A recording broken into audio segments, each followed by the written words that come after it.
الحمد للہ رب العالمین والصلاة والسلام علی رسولہ الکریم اما بعد فاعوذ باللہ من الشیطان الرجیم بسم اللہ الرحمن الرحیم رب اشرح لی صدری ویسر لی امری واحلل عقدۃ من لسانی یفقہوا قولی۔ السلام علیکم ورحمۃ اللہ وبرکاتہ۔ آج کا میرا ٹاپک ہے کرونا وائرس اور موت۔ جیسے کہ آپ لوگوں کو آج پتہ ہے کہ پچھلے 1-2 مہینے سے پوری دنیا میں ایک وبا پھیلی ہوئی ہے جس کو کرونا وائرس کہتے ہیں، جس سے کافی انسانوں کی موت ہوئی اور بہت سارے انسان اس میں مبتلا اور بیمار ہیں۔ تو اس سے بہت سارے لوگ ڈرے ہوئے ہیں اور دنیا میں ایک خوف کا عالم ہے۔ لیکن میں آج جس ٹاپک پہ بات کروں گا وہ اسی سے ریلیٹڈ ہے، جو کہ ہے موت۔ تو اللہ سبحانہ و تعالیٰ قرآن میں فرماتے ہیں، سورہ جمعہ میں اللہ سبحانہ فرماتے ہیں، سورہ جمعہ سورہ نمبر 62 اور آیت نمبر 8 میں اللہ سبحانہ و تعالیٰ فرماتے ہیں، قُلْ إِنَّ الْمَوْتَ الَّذِي تَفِرُّونَ مِنْهُ فَإِنَّهُ مُلَاقِيكُمْ ثُمَّ تُرَدُّونَ إِلَىٰ عَالِمِ الْغَيْبِ وَالشَّهَادَةِ فَيُنَبِّئُكُمْ بِمَا كُنْتُمْ تَعْمَلُونَ۔ اللہ فرماتے ہیں کہ وہ موت جس سے تم بھاگ رہے ہو، جس موت سے تم بھاگ رہے ہو وہ ضرور تم سے وہ ملاقات کرے گی۔ جس موت سے تم بھاگ رہے ہو وہ موت تم سے ضرور ملاقات کرے گی، اور پھر تمہیں عالم الغیب یعنی اللہ کے پاس لے جایا جائے گا، جو غیب کو بھی جانتا ہے اور جو ہمارے سامنے ہے اس کو بھی جانتا ہے، اور پھر وہ اللہ تمہیں بتائے گا جو تم اعمال کرتے تھے۔ تو جس موت سے ہم بھاگ رہے ہیں، جس موت سے جو ہے ہم پیچھا چھڑا رہے ہیں، اللہ کہتے ہیں اس سے تم بھاگ نہیں سکتے، یہ موت تم سے مل کے ہی رہے گی۔ ہم چاہے جتنا بھی موت سے بھاگ لے، موت ہمیں آ کے رہے گی۔ تو ایک مسلمان کا موت کی طرف دیکھنا اور ایک کافر کا موت کے بارے میں پرسیپشن بہت ڈیفرنٹ ہوتا ہے۔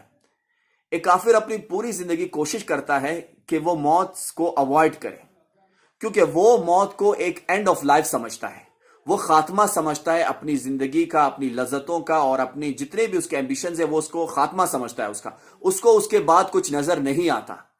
تو اس لیے کافر اپنی پوری کوشش کرتا ہے کہ وہ موت سے بھاگ جائے، کیونکہ وہ موت کو اپنا خاتمہ سمجھتا ہے کہ اس کے بعد میری زندگی نہیں ہے اور اس کے بعد خاتمہ ہے۔ لیکن ایک مسلمان جانتا ہے کہ موت صرف ایک گیپ ہے اس زندگی کے بیچ میں اور آخرت کے بیچ میں، ایک دروازہ ہے کہ اس زندگی سے ایک مسلمان اگلی زندگی میں جاتا ہے، اور اس کو پتا ہے کہ جو آنے والی زندگی ہے وہ اس زندگی سے کافی زیادہ طویل ہے اور وہ حقیقی زندگی ہے۔ تو ایک مسلمان آنے والی زندگی کو اس طرح سے نہیں دیکھتا ایک کافر کی طرح، کیونکہ کافر جو ہے وہ موت کو اپنی زندگی کا خاتمہ سمجھتا ہے، لیکن ایک مسلمان جو ہے موت کو جو ہے وہ جانتا ہے، یہ حقیقت ہے، اور وہ اس کو پتا ہے کہ اس کے بعد اس کو اللہ کے پاس جانا ہے۔ اور ہمیں اس بات کے بارے میں سوچنا چاہیے کہ جب کرونا وائرس نہیں تھا، کیا ہمارے پیارے نہیں مرے؟ کیا ہمارے پیارے ہم سے جدا نہیں ہوئے موت کرونا سے پہلے؟ کیا جب کرونا ختم ہو جائے گا تو اس کے بعد لوگ نہیں مریں گے؟ ہمیں کیوں اس طرح لگ رہا ہے کہ جیسے ہم انتظار کر رہے ہیں کہ جس دن کرونا ختم ہوگا بس الحمدللہ اس کے بعد کسی کو موت نہیں آئے گی، پھر اس کے بعد ہمیں کبھی موت نہیں آئے گی اور ہم ہمیشہ ہمیشہ اس دنیا میں رہیں گے؟ ایسا نہیں ہے۔ ہر انسان کو موت آنی ہے، اور ایک مسلمان کو بالکل احتیاط کرنی چاہیے۔ جو ہمارے بڑے، ہماری حکومت، ہمارے علماء ہمیں احتیاط بتاتے ہیں وہ احتیاط ہمیں کرنی چاہیے اس سے بچنے کے لیے۔ لیکن ایک مسلمان کی سوچ یہ ہونی چاہیے کہ اس کو موت آئے گی، چاہے وہ کرونا سے آئے یا کسی اور چیز سے آئے، تو ہمیشہ اس کو تیاری کرنی چاہیے، ہمیشہ اس کو نیک اعمال کرنے چاہیے، اور دنیا کے غموں کو جو ہے وہ بڑا نہیں سمجھنا چاہیے، کیونکہ یہ سب عارضی ہے، یہ سب عارضی ہے۔ نہ یہاں کی خوشی ہمیشہ کی اور نہ یہاں کا غم ہمیشہ کا ہے۔ جو اصل اور خوشی ہے اور غم ہے وہ آخرت کا ہے۔ جو وہاں خوش ہو گیا تو دنیا کا سب سے خوشترین انسان ہے، اور جو وہاں دکھی ہو گیا تو اس سے بڑا کوئی دکھی نہیں۔ تو اللہ سبحانہ و تعالی ہمیں موت سے پہلے موت کی تیاری کرنے کی توفیق دے، اور اللہ ہمیں نیک اعمال کرنے کی توفیق دے۔